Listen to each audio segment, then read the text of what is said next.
ನಮಸ್ತೆ ನಮ್ಮೆಲ್ಲ ಅಡಿಗೆ ಪ್ರಿಯರಿಗೆ ವೆಲ್ಕಮ್ ಟು ವೀರಶೈವಾಸ್ ಕಿಚನ್. ಈ ದಿನ ಒಂದೆಲಗ ಲೇಹ್ಯ ಹೇಗೆ ಮಾಡೋದು ಅಂತ ತಿಳ್ಕೊಳ್ಳೋಣ. ಬೇಕಾಗೋ ಸಾಮಗ್ರಿ ಮೊದಲಿಗೆ ಒಂದೆಲಗ, ಈಗ ಜೀರಿಗೆ, ಏಲಕ್ಕಿ, ಲವಂಗ ಮತ್ತು ಕೊತ್ತಂಬರಿ ಬೀಜ. ಇವುಗಳು ಎಷ್ಟು ಬೇಕು ಅಂತ ಅಲ್ಲೇ ತೋರಿಸಿರ್ತೀನಿ. ಸೊ ಇವುಗಳನ್ನು ಜೀರಿಗೆ, ಕೊತ್ತಂಬರಿ ಬೀಜ, ಏಲಕ್ಕಿ, ಲವಂಗ ಇವುಗಳನ್ನು ಕುಟ್ಟಿ ಪುಡಿ ಮಾಡಿಟ್ಕೊಳ್ಳಿ. ನಂತರ ಈಗ ಡ್ರೈ ಫ್ರೂಟ್ಸ್ಗಳನ್ನ ಏನೇನು ಬೇಕು, ದ್ರಾಕ್ಷಿ, ಒಣ ದ್ರಾಕ್ಷಿ, ಕಪ್ಪು ದ್ರಾಕ್ಷಿ, ಬಾದಾಮಿ, ಅಕ್ರೂಟ್, ಹಾಗೆ ಹಸಿ ಖರ್ಜೂರ ಬೀಜ ತೆಗೆದು ರುಬ್ಕೊಳ್ಳೋದಕ್ಕೆ ರೆಡಿ ಮಾಡ್ಕೊಳ್ಳಿ. ಇವುಗಳು ಬಾದಾಮಿ ಆಗ್ಬೋದು, ಹಾಗೆ ಅಕ್ರೂಟ್ ಆಗ್ಬೋದು. ಇವು ಕೂಡ ಬುದ್ಧಿಶಕ್ತಿಯನ್ನು ಹೆಚ್ಚಿಸೋದಕ್ಕೆ ಸಹಾಯ ಮಾಡುವಂಥದ್ದು. ಸೊ ನಾವೀಗ ಮಾಡ್ತಾ ಇರೋ ಲೇಹ್ಯ ಇದೆಯಲ್ಲ, ಇದು ತುಂಬ ಮಕ್ಕಳಿಗೆ ತುಂಬ ಸಹಕಾರಿಯಾಗಿರುತ್ತೆ. ಏಕೆಂದರೆ ಇತ್ತೀಚಿನ ದಿನಗಳಲ್ಲಿ ಮಕ್ಕಳುಗಳಿಗೆ ಸ್ಟ್ರೆಸ್ ಜಾಸ್ತಿ ಮತ್ತು ಮರುವು ಜಾಸ್ತಿ. ಹಾಗಾಗಿ ಈ ಲೇಹ್ಯ ಮಾಡಿ ಪ್ರತಿದಿನ ಒಂದೊಂದು ಸ್ಪೂನ್ ತಿನ್ನಿಸೋದ್ರಿಂದ ತುಂಬ ಒಳ್ಳೆಯದು. ನೋಡಿ, ಈ ಥರ ಫೈನ್ ಪೇಸ್ಟ್ ಆಗಬೇಕು. ಈ ರೀತಿ ಮಾಡ್ಕೊಳ್ಳಿ. ಇವುಗಳನ್ನ ಸ್ವಲ್ಪ ನೀರು ಹಾಕಿ ಮಾಡಿದ್ರೆ ಸಾಕು. ಈಗ ನಾವು ಒಂದೆಲಗನ್ನು ಚೆನ್ನಾಗಿ ತೊಳೆದು ಇದನ್ನು ನೈಸಾಗಿ ರುಬ್ಕೊಂಡು ಇದನ್ನು ಶೋಧಿಸ್ಕೋಬೇಕಾಗತ್ತೆ. ಆಗಲೇ ಹೇಳಿದಾಗೆ ಮಕ್ಕಳುಗಳಿಗೆ ಓದಿನಲ್ಲಿ ಆಸಕ್ತಿ ಬರಬೇಕು, ಓದಿದ್ದು ನೆನಪಿನಲ್ಲಿರಬೇಕು ಅಂದರೆ ಇವತ್ತು ಈ ಒಂದೆಲಗ ಲೇಹ್ಯನ ನಿಮ್ಮ ಮನೆಗಳಲ್ಲೂ ಕೂಡ ಮಾಡಿ ಮಕ್ಕಳುಗಳಿಗೆ ತಿನ್ನಿಸ್ತಾ ಬನ್ನಿ. ಇದನ್ನು ಬ್ರಾಹ್ಮಿ ಎಲೆ ಅಂತಾರೆ. ಇದು ಆದಿ ಕಾಲದಿಂದನೂ ಈ ಎಲೆನ ಅಡುಗೆಗಳಿಗೆ ಬಳಸ್ತಿದ್ರು. ಇತ್ತೀಚಿನ ದಿನಗಳಲ್ಲಿ ಸ್ವಲ್ಪ ಕಮ್ಮಿ. ಹಾಗಾಗಿ ನಾವು ಇದನ್ನು ಬಳಸೋದ್ರಿಂದ ಮಕ್ಕಳಿಗೆ ತುಂಬ ಒಳ್ಳೆಯದಾಗುತ್ತೆ. ನೋಡಿ, ಈ ರೀತಿ ಚೆನ್ನಾಗಿ ನೀರು ಬಿಟ್ಕೊಳ್ಬೇಕು. ಕೆಲವರು ಬಟ್ಟೆಯಿಂದ ಶೋಧಿಸ್ಕೊಂಡ್ರೂ ಓಕೆ, ಅಥವಾ ಬಟ್ಟೆಯ ಅವಶ್ಯಕತೆ ಬೇಡ ಅನ್ನೋದಾದರೆ ಈ ಥರ ಜಾಲ್ರಿನಲ್ಲಿ ಚೆನ್ನಾಗಿ ಹಿಂಡಿ ನೀಟಾಗಿ ಬರೀ ನೀರು ಮಾತ್ರ ಬರಬೇಕು, ಸಿಗರೆ ಬರಬಾರ್ದು. ಆ ರೀತಿ ಮಾಡ್ಕೊಳ್ಳಿ. ಹಾಗೆ ಈ ಸಿಗರೆ ಇದನ್ನು ಹಿಂಡಿಟ್ಟಿರ್ತೀರಲ್ಲ, ಇದನ್ನು ಕೂಡ ನೀವೇನು ಎಸೆಯೋ ಅವಶ್ಯಕತೆ ಇಲ್ಲ. ಸಾಮಾನ್ಯ ಮಕ್ಕಳುಗಳಿಗೆ ಕೂದಲು ಉದುರೋದೆಲ್ಲ ಇರುತ್ತಲ್ಲ, ಆದ್ದರಿಂದ ನೀವು ಅದನ್ನು ಕೂಡ ಯೂಸ್ ಮಾಡೋದನ್ನ ಮುಂದೆ ಹೇಳ್ಕೊಡ್ತೀನಿ, ಕಾಯ್ತಾ ಇರಿ. ಸೊ ಈಗ ನೀರನ್ನು ನೋಡಿ ಈ ರೀತಿ ಇದೆ. ಇದನ್ನು ಬಾಣಲಿಗೆ ಹಾಕಿ ಕುದಿಸ್ಕೋಬೇಕು. ನಾವು 1 ಲೋಟ ಇದಿದ್ರೆ ಅದಕ್ಕೆ ಅರ್ಧ ಲೋಟದಷ್ಟು ನೀರನ್ನು ಹಾಕಿ ಚೆನ್ನಾಗಿ ಬಾಯ್ಲ್ಡ್ ಮಾಡಬೇಕು. ಯಾಕೆಂದರೆ ಅರ್ಧ ಲೋಟದಷ್ಟು ಇಂಗಿದ್ರೆ 1 ಲೋಟದಷ್ಟು ನೀರಿನಂಶ ಕೂಡ ಅದರಲ್ಲಿ ಹೋಗಿರುತ್ತೆ. ಹಾಗಾಗಿ ಆ ನಂತರ ಅದನ್ನು ನಾವು ಪೇಸ್ಟ್ ಮಾಡ್ಕೊಳ್ಳೋದಕ್ಕೆ ಅಥವಾ ಲೇಹ್ಯ ಮಾಡ್ಕೊಳ್ಳೋದಕ್ಕೆ ಸ್ವಲ್ಪ ಸಪೋರ್ಟ್ ಮಾಡುತ್ತೆ. ನೋಡಿ, ಈ ರೀತಿ ಚೆನ್ನಾಗಿ ಕುದಿಸ್ತಾ ಬನ್ನಿ.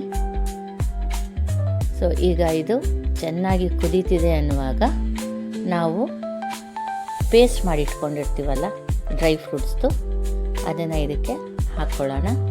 ಏಕೆಂದರೆ ಬಾದಾಮಿ ಮತ್ತು ಒಣ ಖರ್ಜೂರ, ದ್ರಾಕ್ಷಿ ಇವೆಲ್ಲವನ್ನು ಸಿಹಿ ಅಂಶವನ್ನು ಕೂಡ ಜೊತೆಗೆ ಕೊಡೋದ್ರಿಂದ ಒಂದೆಲಗದಲ್ಲಿ ಸ್ವಲ್ಪ ಕಹಿ ಅಂಶ ಇರುತ್ತೆ. ಹಾಗಾಗಿ ಇದನ್ನು ಅದರ ಜೊತೆ ಬೆರೆಸಿ ಮಾಡೋದ್ರಿಂದ ಮಕ್ಕಳಿಗೆ ತುಂಬ ಇಷ್ಟ ಆಗುತ್ತೆ.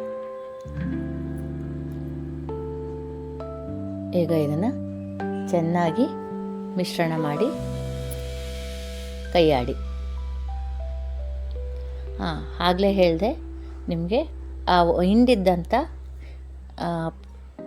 ಏನಂತಾರೆ ಸೊಪ್ಪನ್ನು ಏನು ಮಾಡಬೇಕು ಅಂದರೆ ಅದಕ್ಕೆ ಸ್ವಲ್ಪ ನೀರು, ಅದರ ಜೊತೆಗೆ ಒಂದು ಸ್ವಲ್ಪ ಮೊಸರು ಹಾಕಿ, ಹಾಗೆ ಮೆಂತ್ಯದ ಪುಡಿನ ಮಾಡಿಬೇಕಾದ್ರೆ ಅದ್ರ ಜೊತೆಗೆ ಮಿಶ್ರಣ ಮಾಡಿ ಸ್ವಲ್ಪ ಅಲೋವೆರಾನ ಹಾಕಿ ಹೇರ್ ಪ್ಯಾಕ್ ಟೈಪ್ ಮಾಡಿ ನೀವಾರು ಹಚ್ಕೋಬೋದು ಅಥವಾ ಮಕ್ಕಳಿಗಾರು ಹಚ್ಬೋದು. ಯಾಕೆಂದರೆ ಬ್ರಾಹ್ಮಿ ಎಲೆ ಕೂದಲಿನ ಬೆಳವಣಿಗೆಗೂ ಕೂಡ ತುಂಬ ಸಪೋರ್ಟ್ ಮಾಡುತ್ತೆ. ಸೊ ಅದ್ರ ಹೇರ್ ಪ್ಯಾಕ್ ಅದನ್ನು ಬೇಕಾದ್ರೆ ಮುಂದಿನ ವೀಡಿಯೋದಲ್ಲಿ ಮಾಡಿ ತೋರಿಸ್ತೀನಿ. ಈಗ ಇದಕ್ಕೆ ನಾವು ಕುಟ್ಟಿ ಪುಡಿ ಮಾಡಿದ್ದಂಥ ಪೌಡರನ್ನು ಮಿಶ್ರಣ ಮಾಡಿ ಅದ್ರ ಜೊತೆಗೆ ಬೆರೆಸೋಣ.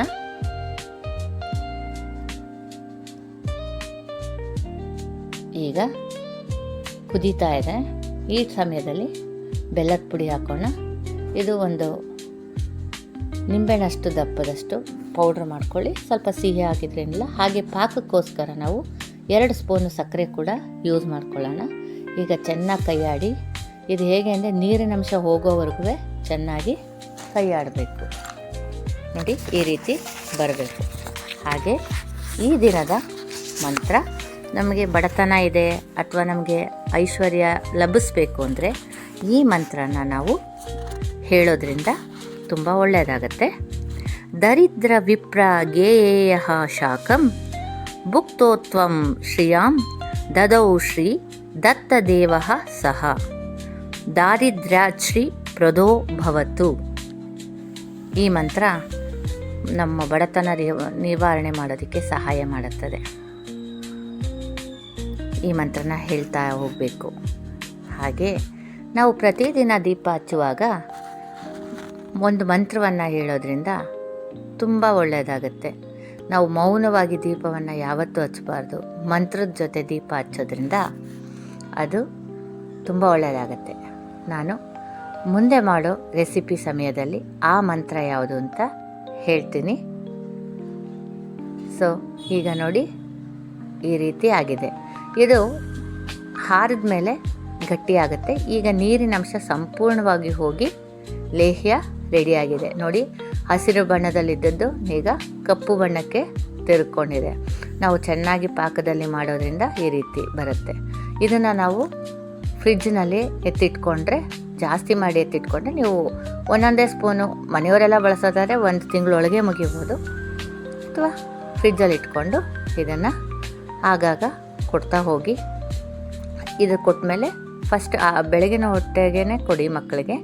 ಆಮೇಲೆ 1 ಲೋಟ ಹಾಲು ಕೊಡೋದ್ರಿಂದ ಇದು ಸಂಪೂರ್ಣವಾಗಿ ಇಡೀ ರಕ್ತನಾಳಗಳನ್ನೆಲ್ಲ ಸೇರೋದ್ರಿಂದ ಬ್ರೈನ್ಗೂ ಅದು ಸಂಪೂರ್ಣವಾಗಿ ಸಪೋರ್ಟ್ ಮಾಡುತ್ತೆ.